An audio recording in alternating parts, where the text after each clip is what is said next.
Daxili İşlər Nazirliyinin Hərbi İnstitutunda növbəti buraxılış olub.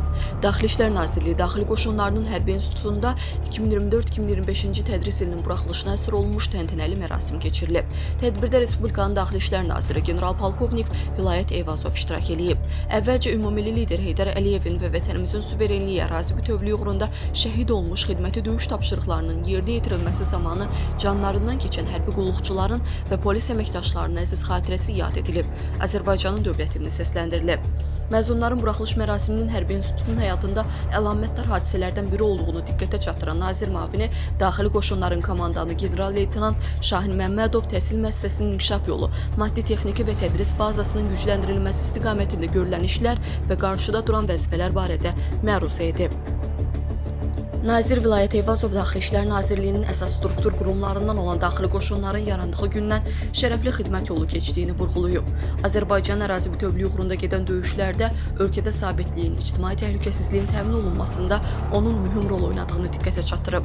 O, daxili qoşunların döyüş hazırlığının yüksəldilməsinin Azərbaycan Respublikasının Prezidenti, Silahlı Qüvvələrin Ali Baş Komandanı Cənab İlham Əliyev tərəfindən hər zaman nəzarətdə saxlanıldığını, müasir silah və texnika ilə təminatı, şəxsi heyətin sosial müdafiəsinin gücləndirilməsi sayəsində bir çox vacib qərarların qəbul edildiyini vurğulayıb. Xüsusi diqqət və qayğının nəticəsi olaraq daxili qoşunların qarşıya qoyulan istənilən döyüş tapşırığını layiqincə yerinə yetirməyə qadir olduğunu bildirib.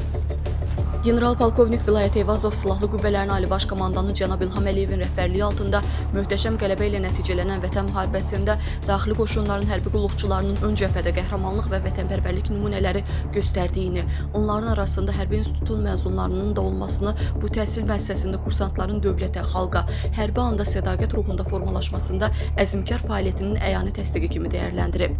Daxili qoşunların Hərbi İnstitutunun bugün öz təyinatına uyğun olaraq qoşunlar üçün yüksək ixtisaslı, peşəkar zabit heyətinin hazırlanması ilə bağlı çox böyük işlər gördüyünü, bu mühüm vəzifənin gələcəkdə də layiqincə yerinə yetiriləcəyinə əminliyini ifadə edib. Daxili İşlər Naziri qoşunlarının peşəkar kadr özəyinin formalaşmasında, şəxsi heyətin döyüş hazırlığında yüksək nəticələr əldə etdiyinə görə Türkiyə Silahlı Qüvvələrinin, o cümlədən Jandarm Baş Komandanlığının roluna xüsusi diqqət çəkib. Qeyd olunub ki, məzunların həyatında yeni bir dövr başlayır. Bu təhsil ocağında komandir peşəsinə yiyələnməklə liderlik, cəsurluq, fədakarlıq, dürüstlük kimi keyfiyyətlər qazanan, peşələrini sevən, müasir düşüncəyə sahib gənc zabitlər artıq hazırlıqlı və peşəkar hərbiçilər kimi daxili qoşunların sıralarında xidmətlərini uğurla davam etdirəcək. Qoşunların döyüş ənənələrinə sadiq qalacaqlar. Nazir Vilayət Eyvazov gənc zabitləri, onların valideynlərini və yaxınlarını Hərbi İnstitutu uğurla bitirmələri münasibəti ilə təbrik edib. Daxili qoşunlar üçün peşəkar kadrlar hazırlayan bu ali təhsil ocağının rəhbərliyinə, zabit müəllim heyətinə təşəkkürünü bildirib. Fəaliyyətlərində uğurlar arzulayıb.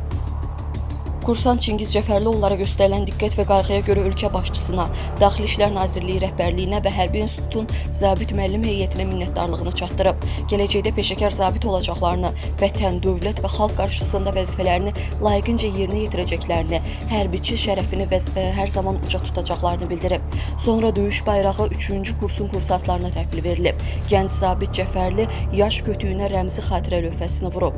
Tədbirin sonunda Daxili İşlər Naziri Hərbi İnstitutu fərqlənmə və baş leytenant rütbəsi ilə bitirmiş məzunlara diplomları təqdim edib.